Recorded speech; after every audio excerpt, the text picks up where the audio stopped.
Assalamualaikum warahmatullahi wabarakatuh. Pemirsa yang budiman, dalam pertemuan yang lalu kita sudah membahas dua sifat yang menghalangi kesolehan seseorang. Maka ada tiga lagi yang belum kita bahas. Mari kita lanjutkan. Yang ketiga adalah wasuhu bil fadl. Kikir memberikan kelebihan yang ada. Sejatinya sifat kikir itu adalah bukan sifat ahli surga. Karena kelak di surga hidup orang-orang yang di dunia adalah orang-orang yang dermawan. Orang-orang yang gemar memberikan bantuan, menghulurkan tangannya kepada orang-orang yang tidak mampu. Orang-orang yang gemar menginfakkan hartanya untuk kemajuan agama Allah, membangun masjid, membangun pesantren, membiayai anak-anak yang belajar menimba ilmu agama. Itulah harta yang akan kekal, yang akan mengalir, yang akan kita bawa ke alam kubur kita. Sejatinya sifat kikir ini merupakan sifat sombong dalam diri seseorang.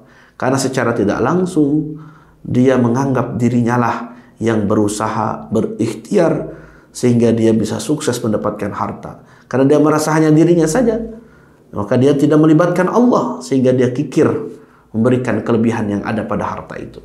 Padahal Allah sudah tetapkan dari harta yang ada itu, wa anfiqu mimma razaqnakum, infakkanlah apa-apa yang telah kuberikan kepada kalian, min qabli ayyatiya ahadakumul maut, sebelum datang kepada salah seorang di antara kalian yang namanya kematian. Allah tidak meminta banyak. Ada infak wajib hanya 2,5%. Selebihnya ada infak sunnah, ya. Berikan fakir miskin, anak-anak yatim, ya. Kemudian orang-orang terlantar, atau mungkin yang lebih hebat lagi sedekah jariyah berupa wakaf, yang membangun masjid, ya, memberikan jalan, banyak lagi hal-hal yang sangat bermanfaat. Itu tentunya akan menjadi investasi yang besar untuk di akhirat kita kelak. Dan ingat, apa yang kita infakkan sungguh sebenarnya itu adalah investasi kita yang sebenarnya. Kalau yang kita buat hura-hura, ya, atau mungkin untuk makan kita saja, jangan hura-hura, itu akan habis. Rezeki kita apa yang kita sudah makan itulah. Kalau rumah apa yang kita tempati, investasi begitu banyak, kalau kita tidak nikmati, itu bukan rezeki kita. Ya.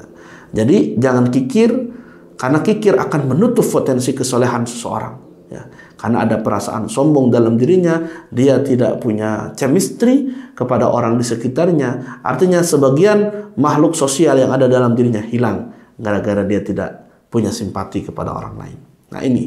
Kemudian yang keempat, warya'u fil amali.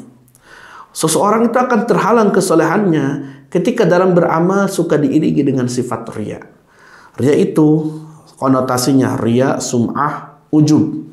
Kalau riya ingin dilihat, sum'ah ingin didengar, ujub merasa bangga dengan dirinya sendiri sekalipun gak ada orang melihat dan gak ada orang mendengar, tapi dalam hatinya berbisik.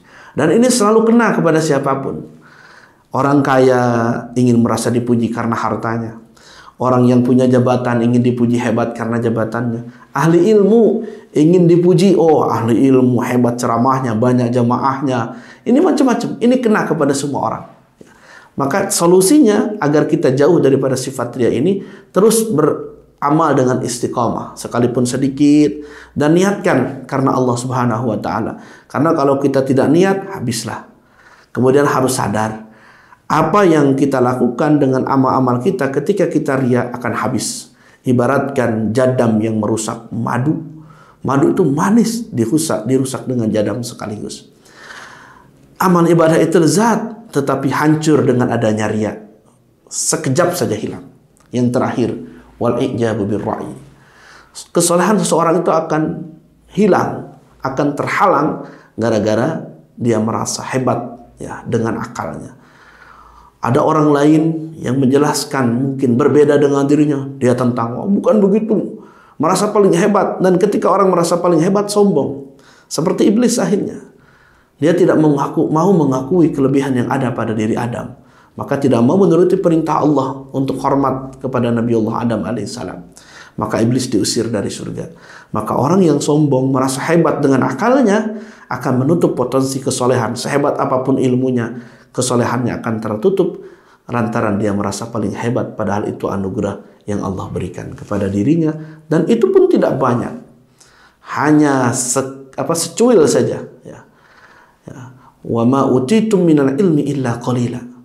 Nah, maka yang kaya jangan sombong dengan kayanya, ya, yang ahli ilmu jangan sombong dengan ilmunya, karena di atas langit masih ada langit, ya.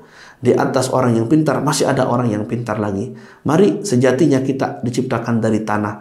Di bawah harus tawadu, ya, merendah diri, ya. Bukan berarti merendah diri ini merendahkan, hina sebagainya, enggak. Tapi merendahkan hati kita di hadapan orang, merasa diri tidak sombong.